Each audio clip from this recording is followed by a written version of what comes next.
Welcome to the Jill on Money Coronavirus Market Update. It is Sunday, June 28th, and we are delighted to have Ed Slott. He is a retirement and IRA and tax expert. His website is IRAHelp.com. Yesterday, we talked about all those folks who have waited to the bitter end, to the July 15th deadline to file their taxes. Today, we are going to talk about retirement accounts because, Ed, as you said yesterday, the extension to July 15th also applies to not only the tax return filing date, but also for IRA and Roth IRA contributions for 2019. Does it also apply to all those medical savings accounts and HSAs? Yes. Okay. Now, tell us a little bit about the required minimum distributions for 2020. What is the deal now? All right. Under the CARES Act, this is the relief for the COVID-19. They were all waived for 2020. Anything due in 2020 was waived. Now, people are a little confused about this. Like one of the questions we get even from advisors, what about beneficiaries who take RMDs? Those are waived. What about people who turned 70 and a half last year in 2019 and had till April 1st this year to take their first RMD? Didn't take anything in 2019. So their first one, even though it was for 2019, is also waived. And so is their second one, which is due in 2020.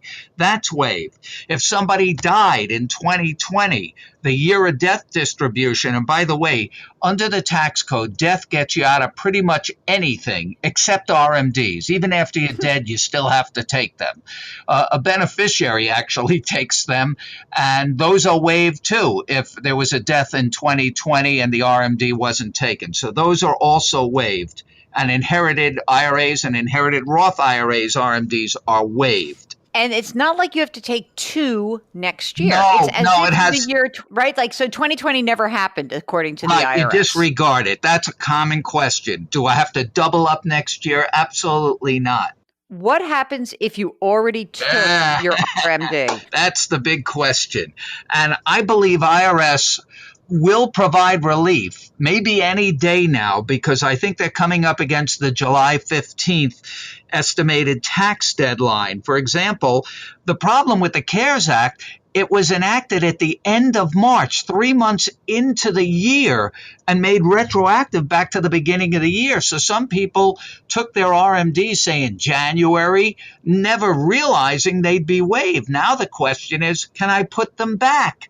And then you run up against all these rules. Right now, I don't even want to say right now, because when people hear this broadcast, the rules may change by then.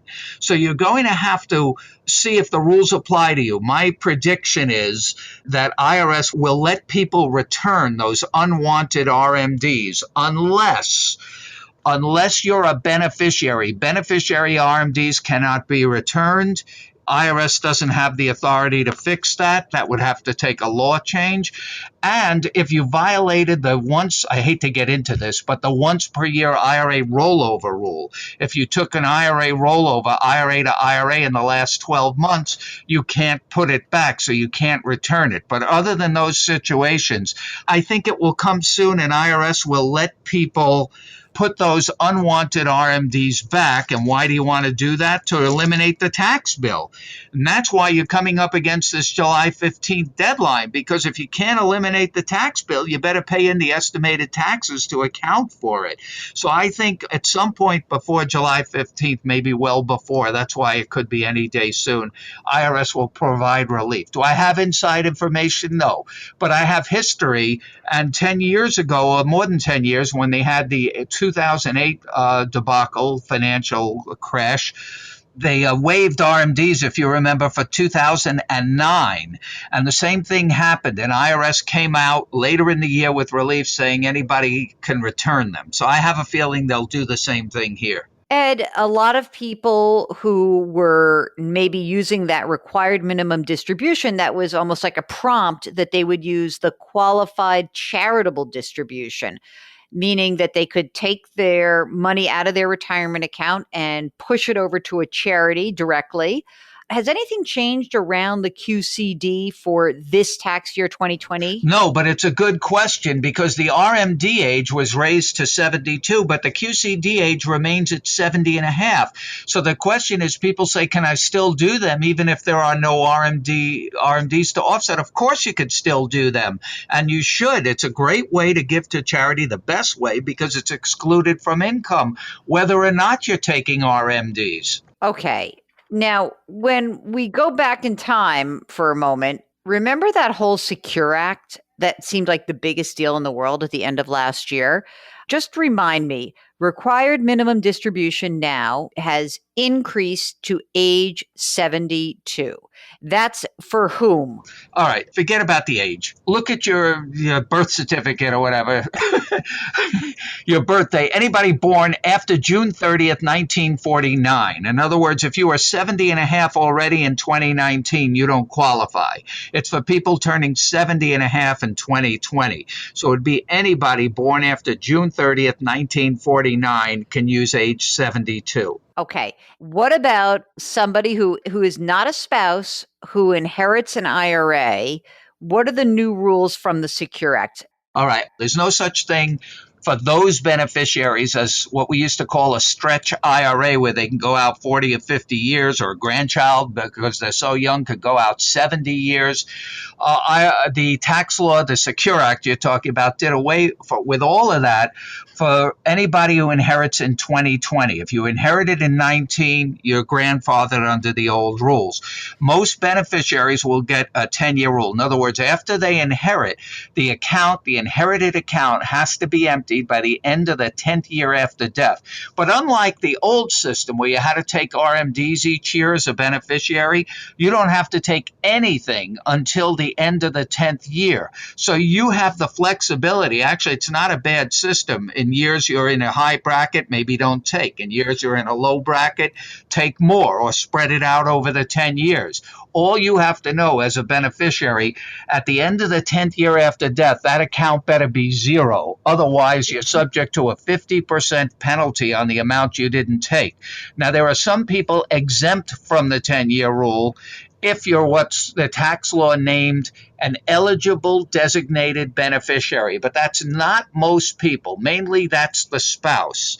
The spouse is exempt from anything. The spousal rules haven't changed. They're grandfathered. They're the same as they were before. But there are other categories of people who do get the stretch, like a minor beneficiary. But the reason I say that's not most people, what are the odds of somebody like dying at age 80 having a 12-year-old child, unless you're Tony Randall or something? That was the only one I could think of. Right. So it's not grandchildren. People think, oh, it's a minor beneficiary. No, not grandchildren, your children. So there's not many in that category. And then there are special exceptions if you're a disabled beneficiary or chronically ill, or if you're around the same age as the IRA owner within 10 years, you still get the stretch. So really only the spouse is going to benefit there. Most people will get the 10-year rule. No more stretch IRA. Congress wanted its money faster. Let's talk a little bit about, before we go, the changes to some of the rules regarding retirement accounts as a result of COVID-19.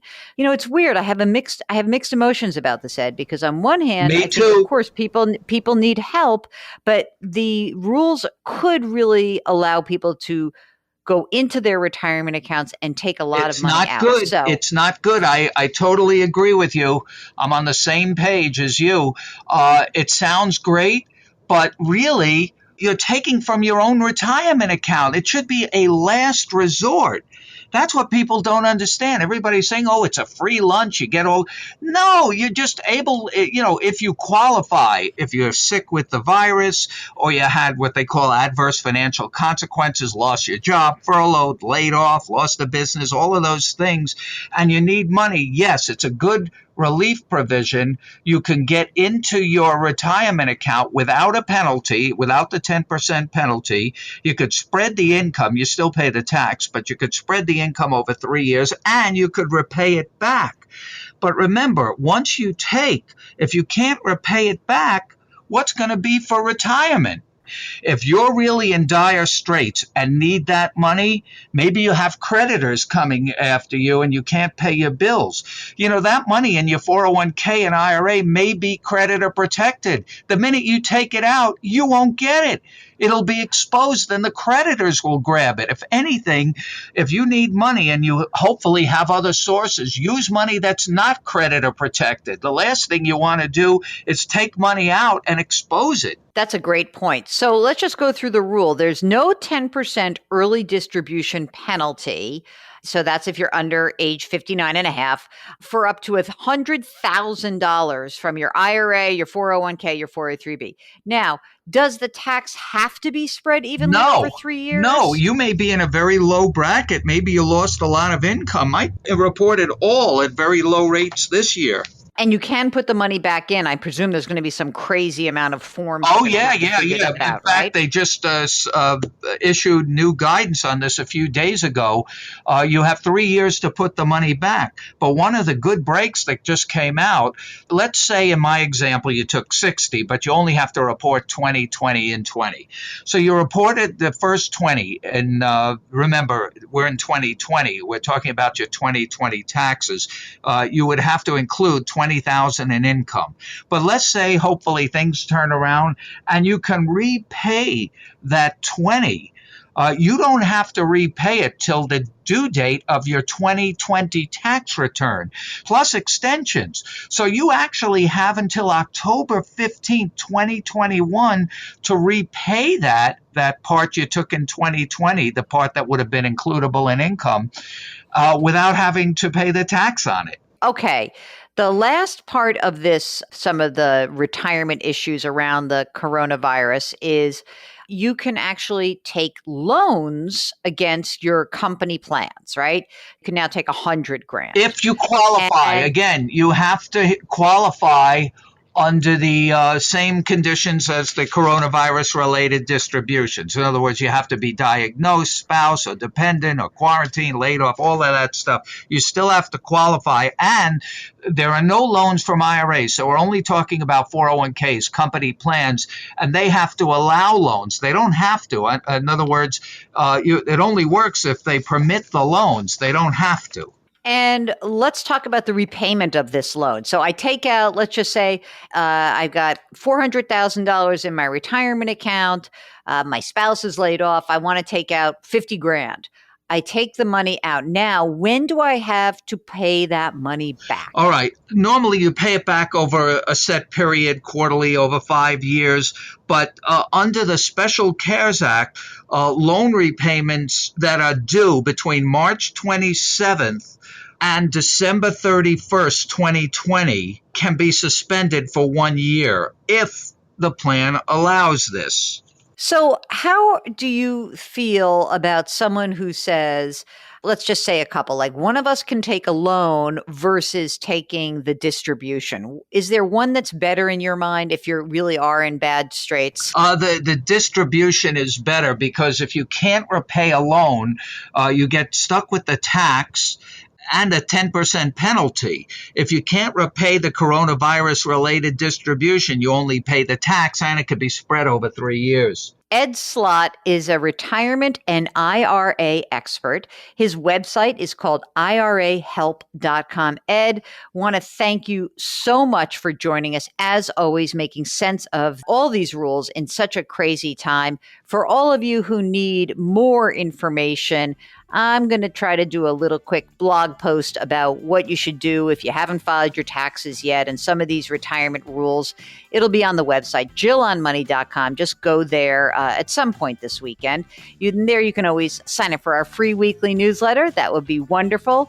And don't forget, of course, that you want to wash your hands and wear your masks and maintain that distancing and do something nice for someone. Put your hands on someone's back. Thanks again to Ed Slott. Our music is composed by Joel Goodman. Mark Talercio is our executive producer, the best in the world, I might add. And we are distributed by Cadence 13. We'll talk to you tomorrow. Thanks for listening.